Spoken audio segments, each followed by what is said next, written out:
한학과학관이 완공돼 올해부터 강의실을 사용하고 있지만 여전히 공사하던 흔적이 곳곳에 남아 있습니다.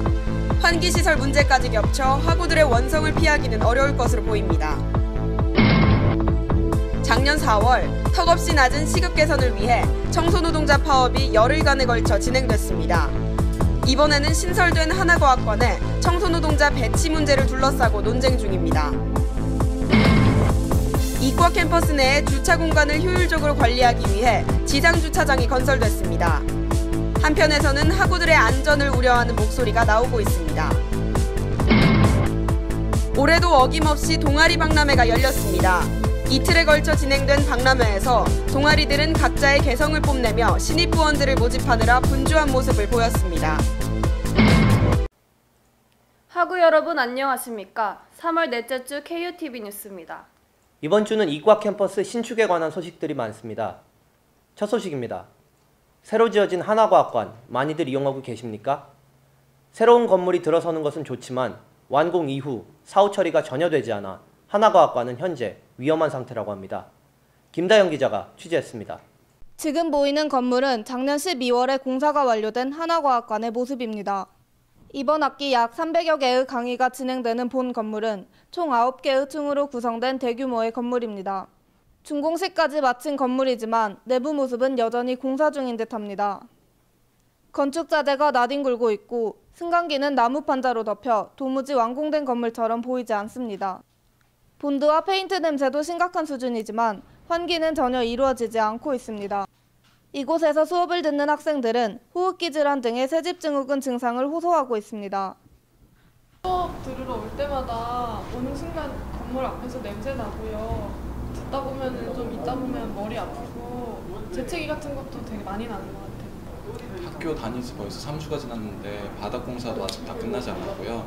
아직 건물 일부에서는 공사가 계속 진행되고 있어서 공기질이 좋지 않아요. 작년에 개정된 실내공기질관리법에 따르면 다중이용시설의 소유자는 공기정화 설비 또는 환기 설비 등을 개선할 의무를 지니고 있습니다. 학생들이 보다 쾌적한 환경에서 학업할 수 있도록 내부를 관리하는 것이 시급합니다. KUTV 뉴스 김다영입니다. 두 번째 소식입니다. 계속해서 한학과학관에 관한 소식입니다. 한학과학관 신축으로 인해 기존의 노동자들이 청소해야 할 면적이 크게 늘었다고 합니다.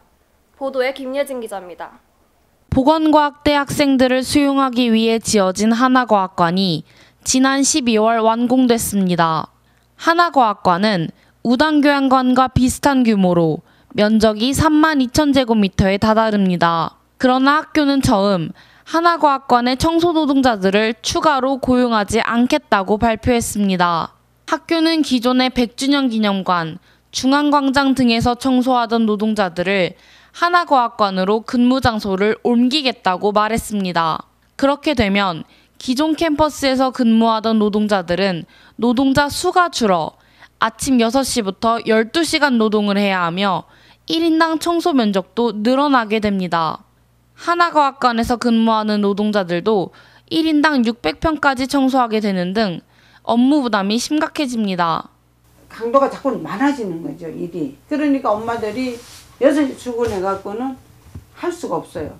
축조 찾아하니까 이거 다 해야 되는 거야. 그리고 차 타고 오는 거예요.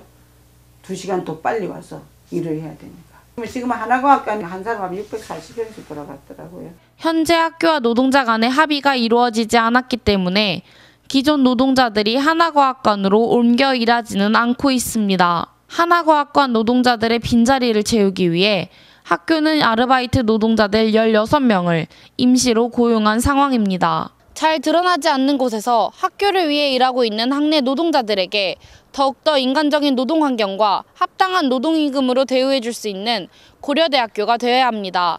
KUTV 뉴스 김예진 기자입니다. 세 번째 소식입니다. 이번엔 이과 캠퍼스 지상주차장에 관한 소식입니다. 올해 들어 완공된 지상주차장으로 인해 캠퍼스 안에 차량들이 많아졌고 학생들이 위험에 노출되었다는 소식입니다. 지상주차장의 현황을 이정현 기자가 취재했습니다.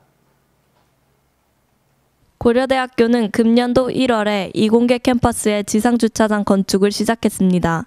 이미 완공된 이 주차장은 제2공학관에서부터 현재 준공 중인 미래공학관 사이에 위치하였으며 80대의 차량을 수용할 수 있습니다. 이와 관련해 안전의 위협을 느끼는 학생들도 있습니다. 주차장이 지상에 위치해 교내 이동 차량이 증가하면서 사고 위험이 높아질 것이라는 입장입니다. 주차장이 늘어나면서요. 차들이 많아지면서 제가 이동할 때 위험하다는 생각도 많이 들고 사고가 날 것 같다 그런 생각도 많이 드는 것 같아요. 관찰 결과 지상 주차장의 3분간 평균 출입 차량 수는 6.5대였습니다. 학생들 사이로 차가 빠르게 지나가는 모습을 쉽게 볼 수 있으며 농구 코트와 주차장이 맞닿아 있어 학생들이 튕겨나간 공을 찾기 위해 주차장에 갔다 오는 경우가 생겨 사고 위험이 높다는 것은 부인할 수 없습니다. 학교는 미래공학관 건설을 위해서는 주차장법 제19조 1항에 따라 일정 규모의 주차장 건축이 불가피하였고 학생들의 안전을 최대한 고려해 주차장의 위치를 선정했다고 밝혔습니다. 캠퍼스 이제 건물을 짓게 되면은 법적으로 그 주차장을 확보를 해야 돼요. 전체적인 이제 사업 규모가 있다 보니까 부득이하게 주차장에 주차장을 만든 거죠. 일단 학생들은 그 안전이 제일 중요한데요. 예를 들면은 한 80대가 주차가 들어간다고 할 경우에 80대를 자연계 전체 캠퍼스에다가 이렇게 군데군데 이렇게 주차를 하는 것보다 한 군데 모아서 관리하는 게 가장 안전하거든요. 면적이 좀 크고 주차가 모일 수 있는 공간이 자연계 캠퍼스는 이제 그쪽밖에 없던 거죠. 앞으로 이공계 지상 주차장은 주로 교직원과 대학원생 그리고 장애인이 이용할 것으로 예측됩니다. 2011년에 교내 교통사고로 사상자가 있었던 만큼 보행자와 운전자 모두의 안전규칙 준수와 서로를 위한 배려가 절실합니다. KUTV 뉴스 이정현입니다. 마지막 소식입니다. 지난주에 열린 동아리 박람회 많이들 참여하셨습니까? 대학생활의 로망, 동아리의 면면을 살펴볼 수 있는 동아리 박람회의 생생한 현장을 임성은 기자가 담았습니다. 3월 17일부터 18일까지 제15회 동아리 박람회인 한번 해봐야지 아찔하게가 열렸습니다. 동아리 연합회에 속해 있는 80여 개의 중앙 동아리들 뿐만 아니라 비중앙, 단과대 등 여러 동아리들의 부스가 민주광장에 설치됐습니다. 특히 비슷한 성격을 가진 중앙 동아리들은 총 9개의 분과 단위로 묶여져 함께 퍼레이드와 설명회를 진행했습니다.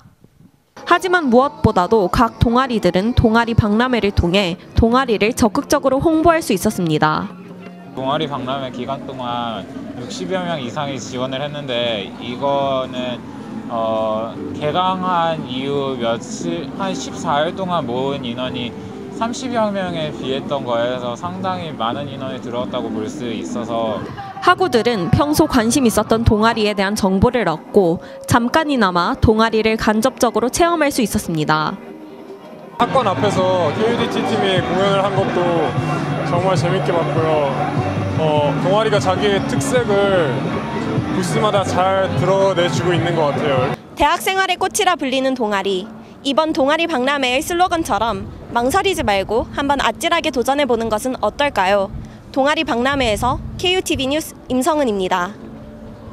새로운 건물이 들어서는 것은 분명 기쁘고 반가운 일입니다. 하지만 무엇보다 중요한 것은 학생들의 안전이라는 사실을 학교는 잊어서는 안 됩니다. 학우 여러분의 안전보다 중요한 것은 없습니다. 뉴스 마치겠습니다. 감사합니다.